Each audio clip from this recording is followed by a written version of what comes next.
Ever wonder if you could eat a McChicken and fries every day and still lose weight? Well, I lost 75 pounds while doing exactly that and figured out how to meal prep a week's worth that has double the protein, 30% fewer calories, and tastes just like McDonald's. So good. So I'm gonna show you exactly how I keep it crispy, fresh, and ready in minutes all week long. Plus my homemade 10-calorie McDonald's sweet and sour sauce that'll honestly make you say, ba ba ba ba ba. I'm loving it.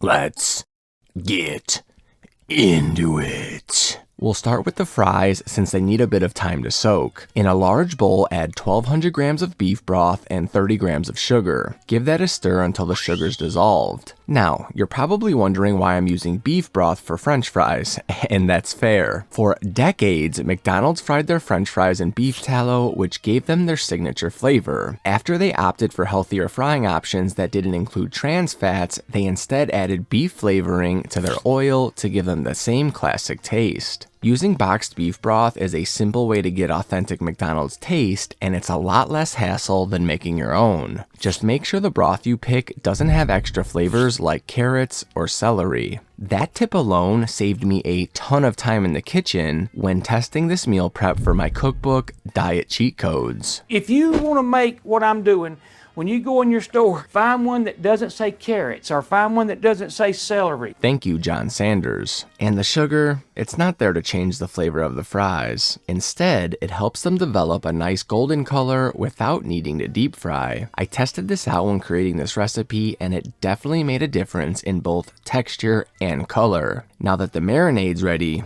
it's potato time. We're aiming for 1,000 grams after peeling the skin, and to get there, we'll need about 1,200 grams of russet potatoes. Potatoes come in all shapes and sizes, so it won't be exact, but will get you very close. Once you've got them weighed out, give them a good rinse and dry them off. To get that classic golden color McDonald's is known for, you'll also need to peel them. If you're more into a Wendy's type fry and less work, you can leave the skins on.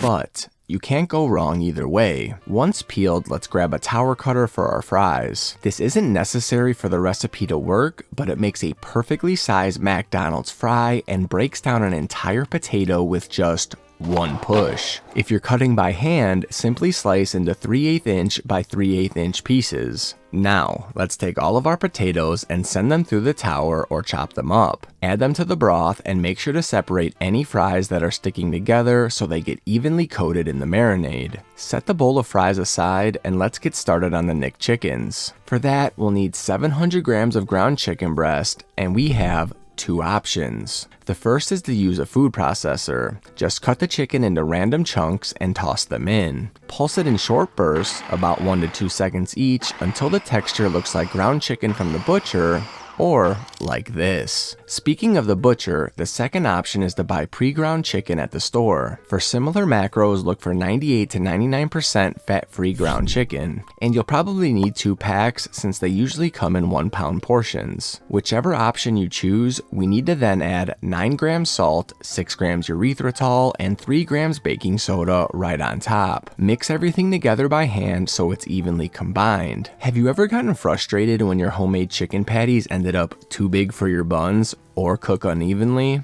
Let's go over a few pro tips. First, set the chicken mix on the scale and lightly spray your hands with oil before handling the mix. This prevents the chicken from sticking and makes shaping the patties 10 times easier. Scoop out 140 grams of the mix and form it into a patty about an inch wider than your buns. This way, every patty cooks evenly and fits your bun perfectly. Speaking of buns, for this meal prep, I'm aiming for the lowest calories possible, so I'll be using these low-carb buns that'll save me 50 calories per meal, as well as add a couple extra grams of protein. But if you'd rather use regular buns, the original recipe works great with 110 calorie buns. And even then, the whole meal still has 25% fewer calories than the McDonald's equivalent and double the protein. As you can see, just a small change in a recipe can help fit your weight loss goals. I do this all the time with recipes like Japanese pancakes, deep dish pizza, and even an Oreo McFlurry. The idea is simple. Eat what you love, stay on track, and never feel restricted. That's exactly why I created diet cheat codes for anyone who struggled to lose weight, no matter what diet they try. And the feedback has been unreal. Thousands of people have sent me photos and comments showing their results from eating these recipes. If you want exclusive access to new recipes and a book that can finally help you reach your goals and keep the weight off for good, click the link in the description and use code E4CM for 10% off. Okay, so once you've shaped the first patty, place it on a sheet of parchment paper. Repeat this process for the next 4 patties. If the chicken starts sticking to your hands after the 3rd or 4th one, just give your hands another quick spray with oil. Setting up dredging stations can look a bit intimidating, but trust me, if my random collection of containers work, yours will too. Here's how to make it easy. Grab 3 containers. In the first one, add 230 grams water with 20 grams cornstarch. The second is for your dry mix. 90 grams flour, 3 grams garlic powder, 2 grams paprika, 3 grams salt, 2 grams white pepper, and 3 grams freshly cracked black pepper. In the last container, drop in 1 egg, 1 egg white, and 2 grams of baking powder. Now give everything a good whisk. I like to start with the dry mix first, then move on to the wet ones. Make sure the cornstarch is fully dissolved in the water and the baking powder is broken down in the egg mixture. I'm gonna cheat and use the immersion blender, but no one's gonna know. It might take a minute or two, but once everything's nice and smooth, you're ready to start breading. Here's a tip that'll save you a ton of frustration and mess. Assign one hand as your wet hand and the other as your dry hand. This little trick makes the whole dredging process a hell of a lot easier. Before you start, take about a quarter of your dry mix and add it to a separate plate. This makes it way easier to coat the top of the McChicken. Let's get to breading. Grab a patty with your wet hand and dip it into the first station. Make sure it's fully coated, then let the extra liquid drop off. Once you get the hang of it, you could do a quick flippity flop to shake off the excess. Then lay the patty in the dry breading station. Sprinkle some of the dry mix from the plate over the top. Use your dry hand to press the breading into the patty, making sure it sticks. Give the container a little shake to get the breading onto the sides, and once it's fully coated, move it to the egg station. Like this video. With your wet hand, cover the patty completely in the egg mixture. Let any extra liquid drip off, which is a great time for a flippity flop, then put it back into the dry breading station. Again, use your dry hand, sprinkle more dry mix over the top, and press it in. Make sure the sides are covered by shaking and pressing. Once it's fully breaded, set it on a wire rack. Before you start breading the next patty, give your cornstarch a quick stir. Cornstarch loves to settle at the bottom of the container, and a quick mix keeps everything working the way it should. Now just repeat the breading process for your second McChicken. If the first one felt a bit awkward, don't worry about it. It'll start going as smooth as butter in no time. Once the second McChicken is made, we won't waste any time and get these cooking. Spray the bottom of your air fryer with oil, add the patties to a preheated 400-degree air fryer, and give the tops a light spray too. They'll need to cook for about 5 to 8 minutes or until they hit 155 to 160 degrees in the middle. Remember, the temperature will keep rising a little bit after you take them out, and the last thing you want to do is overcook chicken breast, especially since they'll get reheated later. As the first batch of McChickens cook, we'll bread the next 2 patties. Once those patties are done, move them to a wire rack, give your air fryer basket a quick spray with oil, and start the next batch. If your air fryer is big enough, you can cook all 3 remaining patties at once. Mine only fits 2, so I do 3 batches total. While the final batch of McChickens are cooking, let's get the fries ready. First, drain all the liquid from the bowl. You'll notice I'm using a salad spinner, and here's why. Just pop the lid on and give the fries a good spin for about 30 seconds.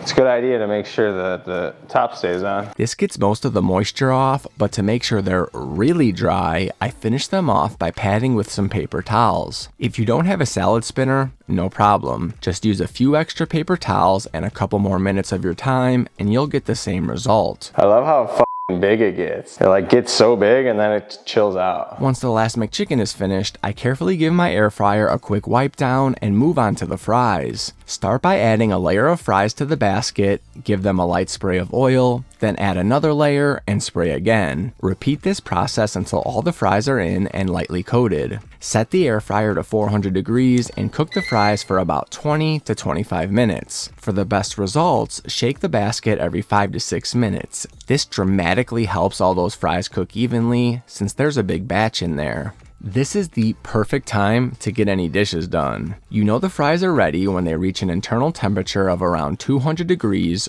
or when they start to develop some nice color. At this point, sprinkle some salt over the top, put on some gloves, and give the basket a good shake to coat everything evenly. I usually repeat the salting and shaking process 1 or 2 more times to make sure every fry gets perfectly seasoned. A McChicken needs lettuce, so let's chop some up. Grab 3 or 4 leaves from a head of iceberg and slice them thin. Now, while we're waiting for everything to cool to room temperature, let's make one of my all-time favorite condiments, and it only takes 10 minutes. McDonald's sweet and sour sauce. Start by adding 85 grams sugar-free peach jelly, 85 grams sugar-free apricot jelly, and 100 grams of water to a high-sided container. I picked up both jellies at the store, but if you could only find one, no worries. Just double up on whichever you have. Next, add 50 grams erythritol, 30 grams vinegar, 10 grams soy sauce, 5 grams mustard, 2 grams cornstarch, 1 gram salt,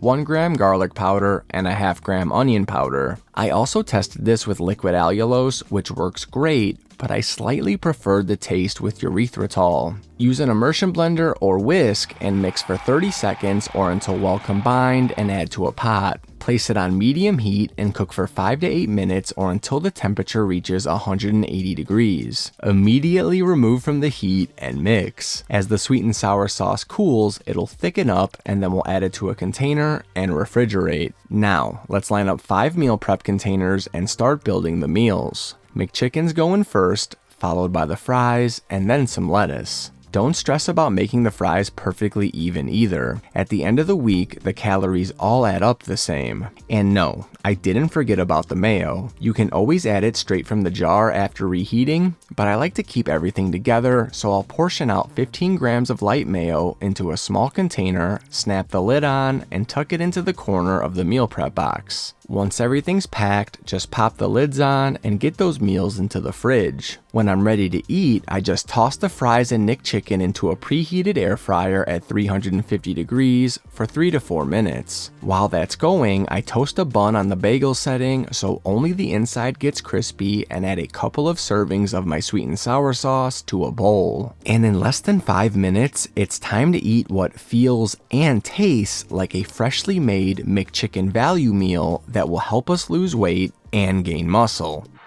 I can't. So good. There's still an issue though. Even though you're set up for weight loss success with this lunch, dinner can make or break your progress. That's why in this video here, I'll show you how to make a family-sized sausage and pepperoni pizza that has a massive 216 grams of protein. It was made to help you build muscle, lose fat, and make hitting your protein goals effortless. Until next time, deuces.